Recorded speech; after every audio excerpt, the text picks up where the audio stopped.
Shalom. I'd like to start out by giving all glory, praise, and honor to Yahweh, Bahasham, Yahweh Shai, Bahasham, or Chawadash. Double honors to the elders and apostles of the Great Millstone, and Shalom to the elect of Israel. This is Thamayim in Atlanta, and I've been looking over John Hyrcanus and the conversion of the Edomites for the past few days, because that is the beginning of where the people that are in the land currently, the 1948ers or the Small Hatters, this is where they got their foothold into Israelite traditions.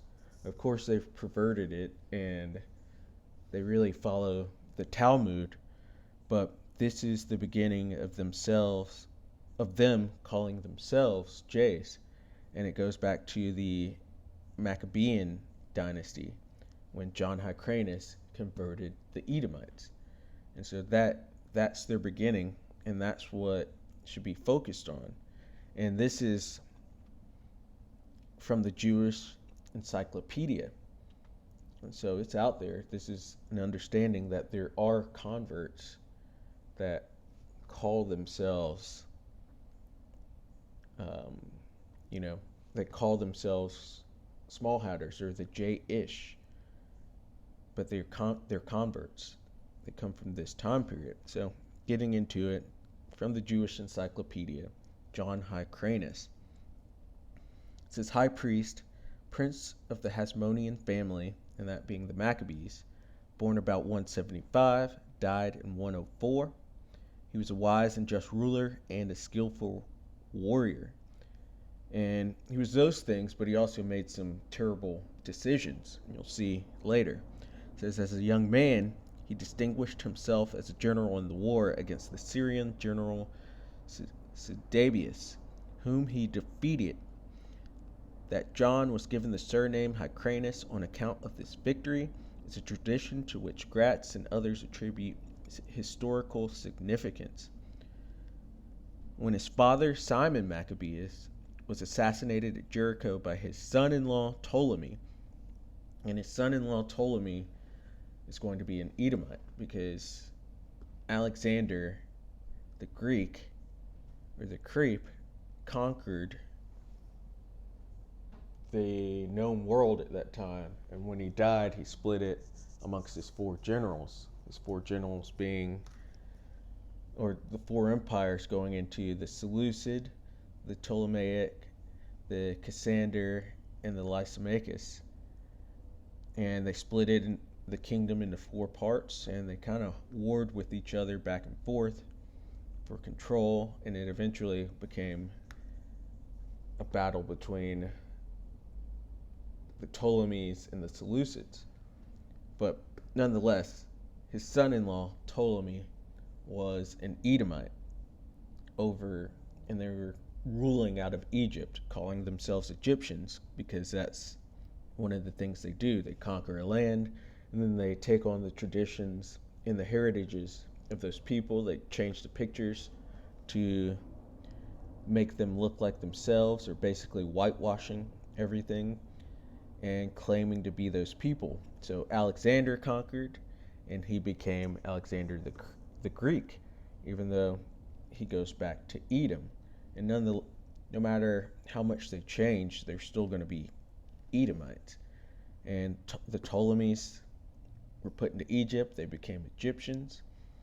The Seleucids, as you'll see further down, it calls them the Syrian kings, but those were Edomites still. Nonetheless, like they are who their father is, no matter what name they put on themselves. They're still Edomites. And the Edomites being the self-proclaimed white people, and the Small Hatters. I really want to always say the Small Hatters, because those are the ones in power, and especially the elite of them. Those are Edomites, and they go back to Amalek. But back to the article. It says, was assassinated at Jericho by his son-in-law Ptolemy. And the Lord said not to marry these people, not to marry the heathen. And you see what happened to Simon Maccabeus. It says John succeeded in escaping from those sent by Ptolemy to murder him also. From Gadara, where he at the time lived, John hastened to Jerusalem, where the people gladly received him as Simon's successor. So at this point, it says he never assumed the title of king, being content with that of high priest. So he was the ruler over Israel, the high priest also. I'm going to skip down a little bit because what we want to see is the forcibly converts the Edomites. So this is where they get their foothold. But if you read prophecy, you'll know that the true Israelites had a falling away from their culture and heritage. In Jeremiah 17:4, Salakia, it tells Jeremiah that thou even thyself will lose thy heritage which he gave us. Just paraphrasing. But the Israelites will lose their heritage, but these people that are in the land now are claiming to have been the people since these times, or since forever, really, but they couldn't be because that wouldn't fit prophecy. Not to mention, when the true Israelites return, there would be no more war. And so you got to ask, who are these people? And we know these are the Edomites. Even when they talk about how DNA evidence says that they're the people, they have to be getting it from Edomites, because Esau was in the land at that time, and that's how the Herodian dynasty were even Edomites, and so they could be taking it from there just to prove themselves, but it needs to be proved through prophecy. So it says, forcibly converts the Edomites. Hyrcanus, who had been confirmed by the Romans, and the Romans were Edomites as well, in the possession of the important seaport of Joppa, subjugated other Syrian towns such as Beroa or Aleppo. He marched against the fort of Madaba on the banks of the Jordan, which had always been hostile to the Hasmoneans, and conquered it after 6 months' siege. He also conquered the town of Samaria on the Sea of Galilee, of special importance on account of its geographical position. He then proceeded against the Samaritans, who had always sided with the enemies of the Jays, or the Judeans, I should say, the southern kingdom, basically. And if you go into 2 Kings, the 17th chapter, it tells you how the northern kingdom was removed out of Samaria, and the king replaced the Sumerians, or the northern kingdom, with heathen and put them in there. So that's why the woman at the well, Yahushua, did not receive her, because she was outside of the bloodline and not an actual Israelite, because you can't convert. It's about who your father was all the way back. It says he conquered Shechem, one of the most important towns of Samaria, and destroyed the temple on Mount Gerizim. After victoriously ending the war in Samaria, he proceeded to subdue the Edomites, always a menace to the southern parts of his domain. With funds which he is said to have obtained from David's sepulchre, he hired foreign troops, dismantled Adora and Marissa, the strong places of Edom, and forced the Edomites to accept the Jayish religion and submit to circumcision. And he did this because at the time they needed troops to go against, or to hold their place against the Greeks that were there.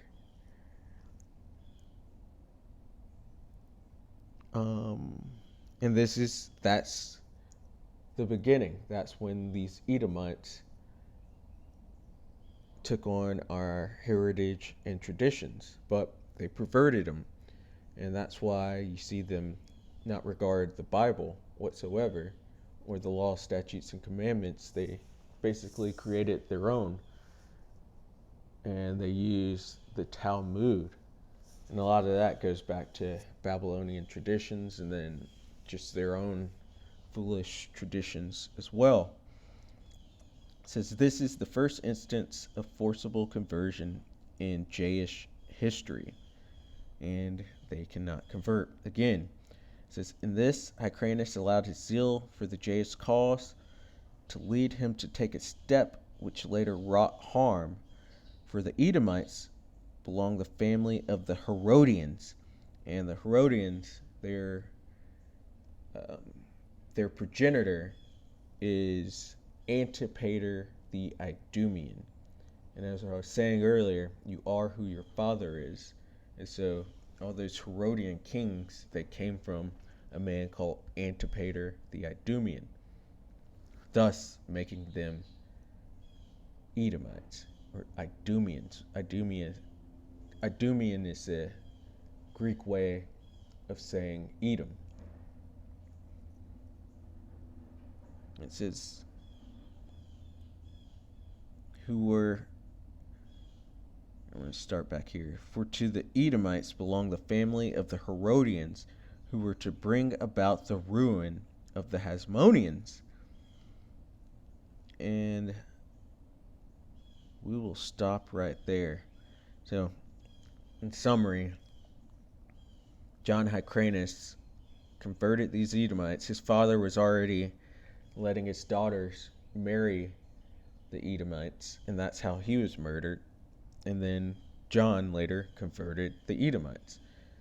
Big mistakes, and this is how they got their place. And they were laying down with our women, and so it produced a lot of tares. They might resemble us, but they aren't us. They're Edomites, because you are what your father is. Everybody goes back to a biblical nation, and you can't cover it up or hide it or try to rename yourself by whichever land you conquered. You're still going to be an Edomite no matter what.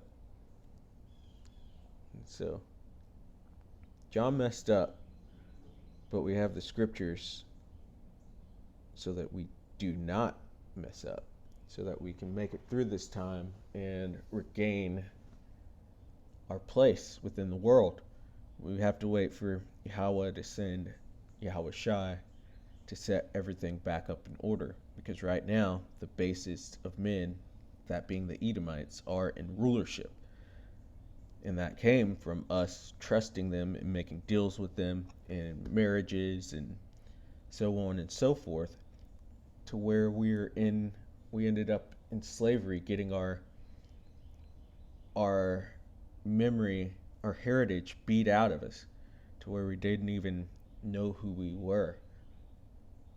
That being the Negroes, Latinos, and the Native Americans, as well as our scattered, who are Israelites, but at this time we call ourselves Black or Mexican or Latino, Native American, but we go back to the Israelites, the ones spoken of in the book, the ones who are not converts.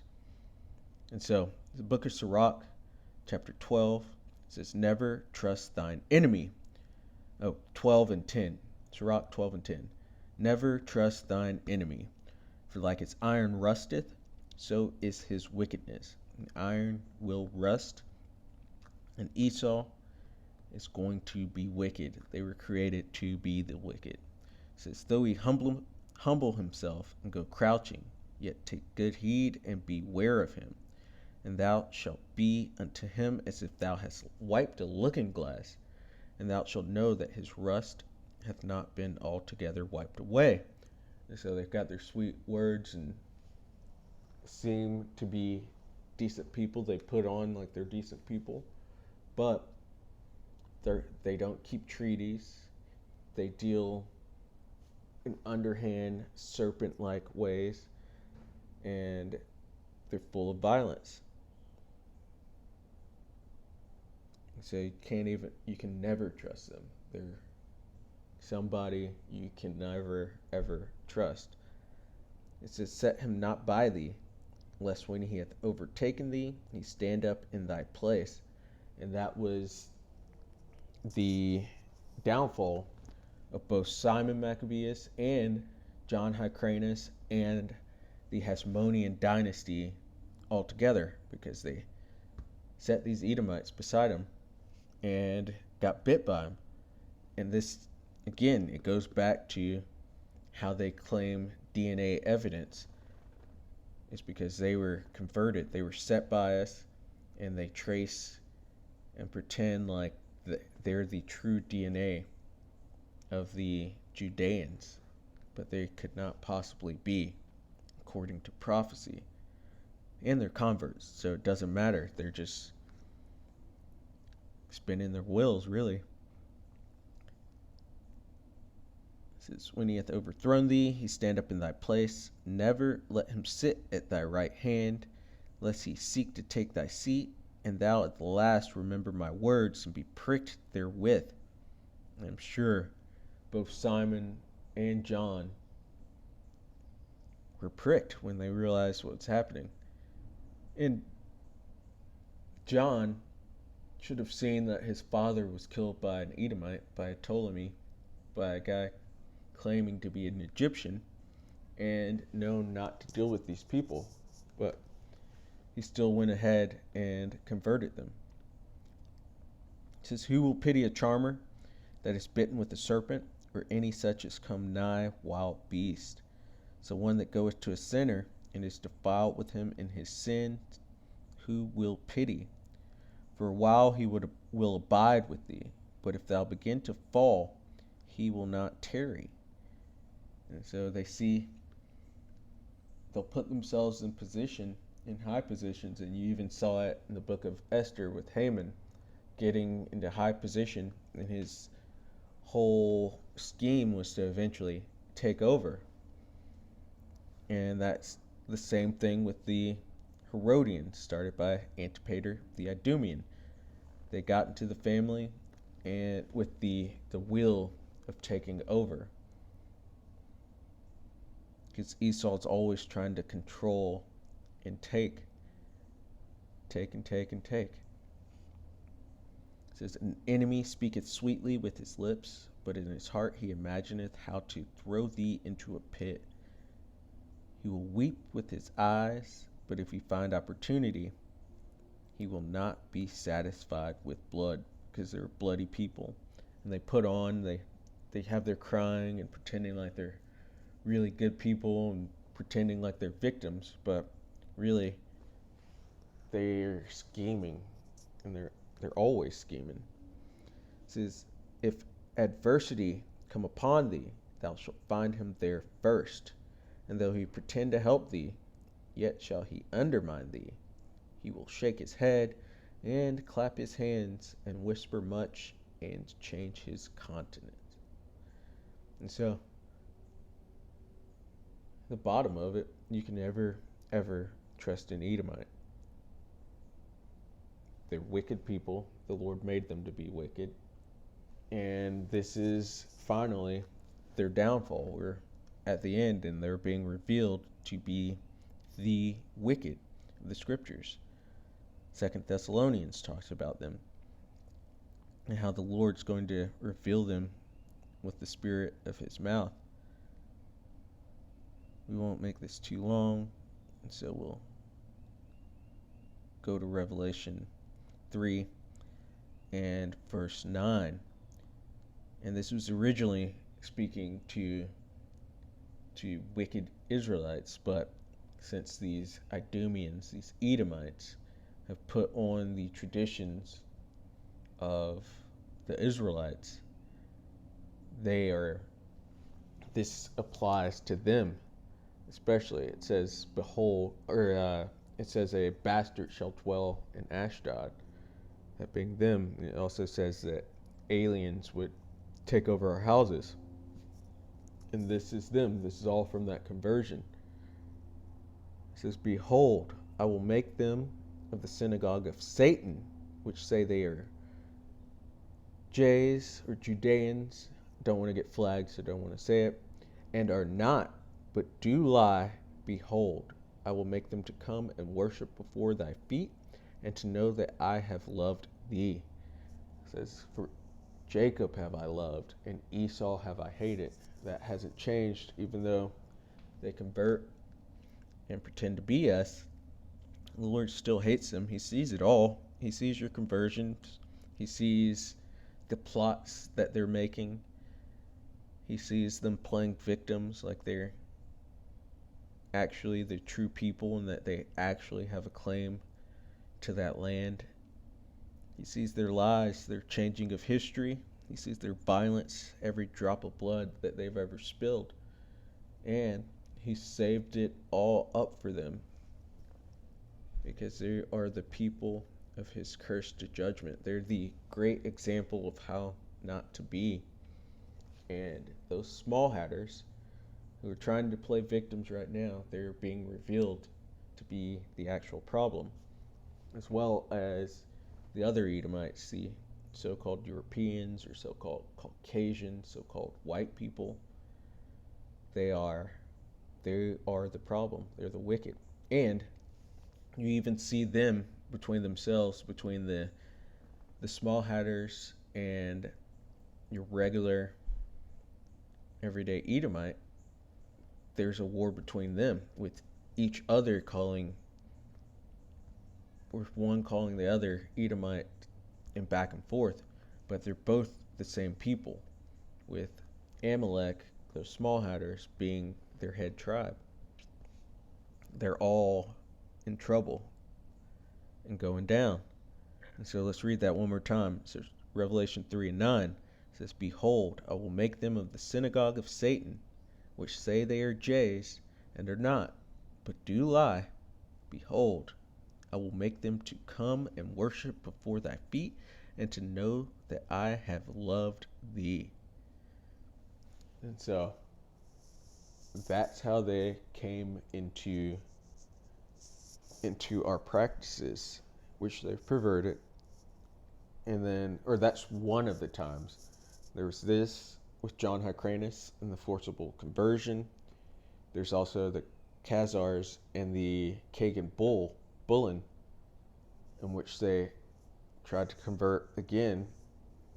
And then there was also during the Renaissance, in which they took on our traditions when we fell in Europe, because they're not the original Europeans either, even though they'll tell you that and give you all this so-called scientific evidence of how they were there. They even claim that's why their skin color is what it is, because of the cold in Europe.